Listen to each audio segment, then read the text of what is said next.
13 مارچ 2026 पंजाब का ज़िला बरनाला। एक 86 साला बुजुर्ग हैं भूषण कुमार मित्तल, जो सुबह से धूप में खड़े हैं। उनके आगे और पीछे एक ऐसी लाइन है जिसका कोई सिरा नजर नहीं आ रहा।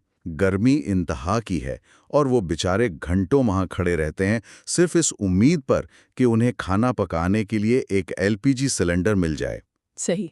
और फिर उस तपती धूप में उस थकान को बर्दाश्त करते करते उन्हें वहीं लाइन में दिल का दौरा पड़ता है। यानी एक बुनियादी ज़रूरत के हुसूल की कोशिश में उनकी वहीं मौत हो जाती है। ये वाकई एक बहुत दर्दनाक और झंझोड़ देने वाली हकीकत है। मतलब खाना पकाने की गैस, जो आम दिनों में हमारी जिंदगी का एक मामूली सा हिस्सा होती है, बिल्कुल। वो अचानक जिंदगी और मौत का मसला बन चुकी है। आवाम सड़क पर है और एक शदीद बहरान ने पूरे निज़ाम को अपनी लपेट में ले लिया है। और यही वजह है कि आज की इस गहरी तहकीकी गुफ्तगू में हम इस मौजू को मुकम्मल तौर पर खोल कर समझेंगे। आज हम जिस सोर्स मटेरियल का जायजा ले रहे हैं वो ध्रुव राती का एक तफसीली वीडियो है, जिसका उन्वान है India has only 22 days of gas left. Right. हमारी इस गुफ्तगू का मकसद इस अचानक पैदा होने वाली किल्लत की असली वजूहात, मतलब जियोपॉलिटिक्स, ज़मीनी हकायक और आगे के रास्तों को समझना है। आखिर अचानक इतनी बड़ी किल्लत पैदा कैसे हो गई? अच्छा, इस तहकीक की गहराई में उतरने से पहले यहाँ एक इंतहाई अहम वजाहत करनी ज़रूरी है। इस पूरे तज्जिए में हम जो भी नुकात, तनकीद या सियासी हवाले डिस्कस करेंगे, जैसे लेफ्ट विंग या राइट विंग के बयानियात, वो मुकम्मल तौर पर इस फराहम करदा वीडियो पर मबनी है। सही बात है। हम दोनों किसी भी सियासी जमात, शख्सियत या नज़रिए की हिमायत या मुखालिफत नहीं करते। हमारा वाहिद मकसद उन दलाइल को गैर जानिबदाराना अंदाज में सुनने वालों के सामने रखना है, ताकि हक़ाइक़ को बिना किसी फिल्टर के सामने समझा जा सके। ओके, तो इसको थोड़ा खोल कर देखते हैं। एक आम इंसान की सिलेंडर वाली लाइन से लेकर इंटरनेशनल समंदरी रास्तों तक का ये सफ़र आखिर जुड़ा हुआ कैसे है? क्योंकि आम तौर पर लोग सोचते हैं कि सिलेंडर एजेंसी से आता है और बात खत्म, लेकिन वीडियो के अदाद-ओ-शुमार बताते हैं कि इंडिया हर साल तकरीबन 3.1 करोड़ मीट्रिक टन एलपीजी इस्तेमाल करता है। एग्जैक्टली। और इसका 60% हिस्सा बाहर से इंपोर्ट होता है। यहाँ तक तो बात समझ आती है, लेकिन मसला इस इंपोर्ट के रास्ते में छुपा है। यहाँ जो सबसे हैरानकुन बात है वो ये कि उस इम्पोर्टेड गैस का 90% हिस्सा सिर्फ और सिर्फ एक ही रास्ते से आता है, और वो रास्ता है स्ट्रेट ऑफ हॉर्मूज। वेट, सिर्फ एक ही रास्ते से? हाँ बिल्कुल। अगर ज्योग्राफी देखें तो ये ईरान और ओमान के दरमियान एक इंतहाई तंग समंदरी गुजरगाह है। अपने सबसे तंग मकाम पर ये सिर्फ 33 किलोमीटर चौड़ी है। Oh wow. अब सोर्स वजाहत करता है कि जब अमेरिका, जहां डोनाल्ड ट्रंप की क़यादत है, और ईरान के दरमियान कशीदगी बढ़ी और जंग शुरू हुई, तो ईरान ने जवाब में इस स्ट्रेट ऑफ हॉर्मुज को बंद कर दिया। तो नतीजा ये निकला कि इंडिया की आधी से ज्यादा एलपीजी सप्लाई एक ही झटके में रुक गई। रातों रात। ये मिसाल तो बिल्कुल ऐसी हुई ना, जैसे पूरे मुल्क की सारी हैवी ट्रैफिक को एक अजीम हाईवे से गुजारकर अचानक एक तंग गली में डाल दिया जाए, जहां कोई दुकानदार अपनी गाड़ी खड़ी कर दे और रास्ते ही ब्लॉक हो जाए। पूरा निजाम चौक हो जाएगा। लेकिन सवाल यह है कि कोई भी मुल्क अपना 90% इन्हिसार सिर्फ एक रास्ते पर क्यों रखता है? असल में नेशनल सिक्योरिटी की ज़बान में से सिंगल पॉइंट ऑफ फेलियर कहते हैं। मतलब अपने सारे अंडे एक ही टोकरी में रख देना। मुल्क ऐसा इसलिए करते हैं क्योंकि ये सस्ता पड़ता है। सही। मिडिल ईस्ट से गैस लाना कॉस्ट इफेक्टिव है, लेकिन जब आपकी तवन्नाई की आधी से ज्यादा जरूरत सिर्फ एक समंदरी रास्ते पर टिकी हो, तो फिर मुआशरत का कंट्रोल किसी और के हाथ में चला जाता है। एक बैनुल अक़वामी मसला सीधा लोगों के घरों के चूल्हों तक पहुंचता है। और उस सिंगल पॉइंट ऑफ फेलियर का जमीनी असर कितना खौफनाक है वो सड़कों पर देखा जा सकता है। लखनऊ में एक शख्स इस कदर फ्रस्ट्रेशन का शिकार हुआ कि वो एलपीजी ट्रक के आगे लेट गया। बाप रे। यूपी, पुणे, नोएडा, हर जगह लंबी लाइनें हैं। और सिर्फ पंजाब में नहीं, फर्रुखाबाद में एक 75 साला बुजुर्ग मुख्तार अंसारी, उनकी भी लाइन में मौत हो गई। ये सिर्फ नंबर्स नहीं हैं, ये वो लोग हैं जो सिस्टम फेल होने की कीमत अपनी जान से चुका रहे हैं। और इसके असरात सिर्फ घरों तक महदूद नहीं। हाँ, मईशत पर भी पड़ रहा है। बिल्कुल। बेंगलुरु और मुंबई में 20 से 30% रेस्टोरेंट्स बंद हो गए हैं। स्विगी और जोमेटो पर ऑर्डर्स 50 से 60% तक गिर गए हैं। जब गैस ही नहीं तो खाना कैसे पकेगा? और जहां ऐसी किल्लत होती है वहां ब्लैक मार्केट तो फौरन शुरू हो जाती है।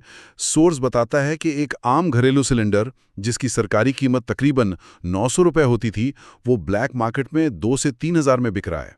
My God! और कमर्शियल सिलेंडर बैंगलोर में 6,000 तक को मिल रहा है। हालात ये हैं कि महाराष्ट्र में पुलिस को गैस ट्रक्स को प्रोटेक्शन देनी पड़ रही है। देहरादून और यूपी में सिलेंडर चोरी हो रहे हैं। और उससे भी ज्यादा हैरानकुन बात जो इस वीडियो में बताई गई वो ये है कि पार्लियामेंट की कैंटीन में चाय और कॉफी तक नहीं मिल रही। वाकई? हाँ, जो लोग मुल्क चलाने की पॉलिसी बनाते हैं उनकी अपनी इमारत में बुनियादी मशरूबात नहीं बन पा रहे। यहाँ आकर बात वाकई बहुत इंटरेस्टिंग हो जाती है। एक तरफ पार्लियामेंट में चाय नहीं, आवाम सड़कों पर ट्रक्स के आगे लेट रही हैं, और दूसरी तरफ सरकारी बयानियात कुछ और ही तस्वीर पेश कर रहे हैं। सही। 12 मार्च को पेट्रोलियम मिनिस्टर हरदीप सिंह पुरी और खुद पीएम मोदी ने शॉर्टेज से इनकार किया। उन्होंने इसे सिर्फ पैनिक बाइंग करार दिया। इस पर सोर्स ने एक बहुत गहरी तज्जियाती बहस छेड़ी है। अगर किल्लत नहीं है तो फिर पॉलिसी लेवल पर राशनिंग क्यों हो रही है? वीडियो बताता है कि 7 मार्च को कीमतें बढ़ा दी गईं। राइट। फिर 9 मार्च को कमर्शियल एलपीजी सप्लाई पर 20% की कैप लगा दी गई। मतलब अब रेस्टोरेंट्स को उनकी मांग का सिर्फ 20% हिस्सा मिलेगा। अगर कमी नहीं तो रैशनिंग किस लिए भाई? बुकिंग का गैप शहरों में 25 दिन और गांव में 45 दिन कर दिया गया। जी हाँ। और 14 मार्च को जिन लोगों के पास पीएनजी यानी पाइप्ड नेचुरल गैस है, उन्हें एलपीजी बुक करने से परमानेंटली बैन कर दिया गया। असम पुलिस ने तो धमकी दी कि अगर किसी ने अफवाह फैलाई तो कार्रवाई होगी। ये देखें, जब किसी बहरान में सरकारी बयानियात और ज़मीनी हकीकत में इतना बड़ा तज़ाद होता है तो आवाम का एतमाद टूट जाता है। बिल्कुल। क्राइसिस कम्युनिकेशन का असूल है कि लोगों को सच बताया जाए। जब सड़कों पर मरते हुए लोग दिख रहे हों और हुकूमत कहे कि ये अफवाह है, तो सोर्स का तजिया ठीक लगता है कि हुकूमत खुद घबराहट का शिकार है। अच्छा, एक बात जो मुसलसल मेरे जहन में घूम रही है, अगर अचानक सप्लाई बंद होती है तो मुल्क के पास कोई सेविंग्स तो होनी चाहिए ना? लॉजिक तो यही कहती है। ये तो वैसे ही है जैसे कोई पेचेक टू पेचेक जिंदगी गुजार रहा हो। एक तनख्वाह आती है, खर्च होती है, अगर अचानक आफत आए तो बैंक अकाउंट खाली। लेकिन ये एक इंसान का नहीं, पूरे मुल्क की एनर्जी सप्लाई का मसला है। हुकूमत के रिजर्व्स कहाँ हैं? अगर हम इसे बड़े तनाजुर में देखें तो ये इस बहरान का सबसे बड़ा पॉलिसी फेलियर है। इंडिया के पास एलपीजी का कोई काबिल जिक्र स्ट्रैटेजिक रिजर्व नहीं है। क्या बात कर रही हैं? असल में विशाखापट्टनम और बेंगलुरु में जो अंडरग्राउंड केव्स हैं, उनकी कैपेसिटी सिर्फ 1.4 लाख टन है। सुनने में बड़ा लगता है, लेकिन 140 करोड़ आबादी के लिए ये 2 दिन की कंजम्पशन से भी कम है। वेट, सिर्फ 2 दिन का बैकअप? तो हम मजीद स्टोरेज क्यों नहीं बनाते? क्योंकि एलपीजी को स्टोर करना महंगा और टेक्निकल काम है। इसे लिक्विड फॉर्म में रखने के लिए शदीद प्रेशर या माइनस टेम्परेचर्स चाहिए होते हैं। अच्छा। इसलिए सप्लाई चेन को रियल टाइम इंपोर्ट पर रखा गया। जहाज़ों, ट्रक्स और पोर्ट पर मिलाकर टोटल 18 दिन का बफर होता है। वीडियो दावा करता है कि जनवरी से ही यूएस और ईरान की टेंशन शुरू थी। हुकूमत को तभी ऑल्टरनेटिव प्लान्स बनाने चाहिए थे। अगर मैं इसको थोड़ा पुश बैक करूं, क्योंकि ये तनकीद आसान होती है, पिछले कुछ सालों में एक बड़ा मंसूबा चला, उज्ज्वला योजना। हाँ। इसके तहत गांव-गांव में लाखों खवातीन को गैस कनेक्शंस दिए गए। ये तो एक अच्छा कदम था ना, फलाही रियासत के तौर पर लोगों को धुएं से निकालना। नीयत के हवाले से उज्ज्वला योजना बिल्कुल ठीक थी, लेकिन वीडियो जो तनकीद करता है वो इम्प्लीमेंटेशन पर है। जब अचानक करोड़ों नए कनेक्शंस दिए गए तो डिमांड आसमान को छूने लगी। सही। मसला ये है कि जब डिमांड बढ़ाई जाती है तो बैकएंड इंफ्रास्ट्रक्चर और रिजर्व्स को भी बढ़ाना पड़ता है। मांग बढ़ा दी गई लेकिन सेफ्टी नेट नहीं बनाया गया। ये एक बहुत बड़ी चूक साबित हुई। तो इस सब का आखिर मतलब क्या है? आम आदमी जिसके घर का चूल्हा ठंडा पड़ा है, उसे जियोपॉलिटिक्स से क्या लेना देना? वो तो बस ये जानना चाहता है कि अगला सिलेंडर कब मिलेगा। इसके हवाले से वीडियो 4 मुख्तलिफ सिनेरियोज पेश करता है। پہلا سینیریو یہ کہ سیز فائر ہو جائے، لیکن ایران کے نئے hard liner leader Mojtaba Khamenei شرط رکھ رہے ہیں کہ U S bases Middle East سے ہٹائے جائیں، جو کہ آسان نہیں۔ تو دوسرا سینیریو یہ ہو سکتا ہے کہ ہم ایران چھوڑ کر امریکہ یا ناروے سے گیس خرید لیں۔ حکومت نے ایمرجنسی سپلائیز منگوائی ہیں، لیکن شپنگ لاجسٹکس کا مسئلہ ہے۔ وہاں سے جہاز آنے میں ہفتوں لگتے ہیں، اور ایک جہاز صرف ایک دن کی سپلائی لا سکتا ہے۔ یہ لانگ ٹرم حل نہیں ہے۔ ٹھیک ہے، تیسرا راستہ پھر یہ ہے کہ اسٹریٹ آف ہارموز کسی طرح کھل جائے بنا سیز فائر کے۔ وہاں ایران نے نیول مائنز یعنی سمندری بم بچھا دیے ہیں۔ مائنز کلیئر کرنے میں مہینے لگ سکتے ہیں، اور تب تک کوئی انشورنس کمپنی کمرشل شپس کو وہاں آنے کی اجازت نہیں دے گی۔ تو آخری راستہ وہی ہے کہ ہم اسپیشل ڈپلومیسی کے ذریعے اپنی شپس نکلوا لیں۔ ایگزیکٹلی۔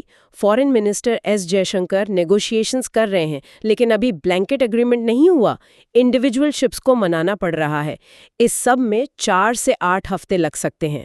یعنی عوام کو اور لمبا انتظار کرنا ہوگا۔ اس دوران سورس نے کچھ پریکٹیکل نصیحتیں دی ہیں۔ اگر بجلی ہے تو فلیٹ باٹمڈ انڈکشن کوکر استعمال کریں۔ جس کے پاس پی این جی فیسلٹی ہے وہ فوراً رجسٹر کروائے۔ بلیک مارکیٹ کی کمپلین 1800-1400 180-1400 پر کریں اور پینک بائنگ نہ کریں۔ یہ سب ٹھیک ہے، لیکن اس سے ایک انتہائی اہم سوال اور ٹریجڈی پیدا ہوتی ہے۔ ان لوگوں کا کیا جن کے پاس نہ انڈکشن لینے کے پیسے ہیں اور نہ بجلی آتی ہے؟ بالکل۔ اجوالا یوجنا کے تحت جن عورتوں نے برسوں بعد دھوئیں سے آزادی پائی تھی، آج وہ لاکھوں عورتیں اچانک واپس مٹی کے چولہوں پر آ گئی ہیں۔ یہ اس پورے بحران کی سب سے خاموش اور تکلیف دہ کہانی ہے۔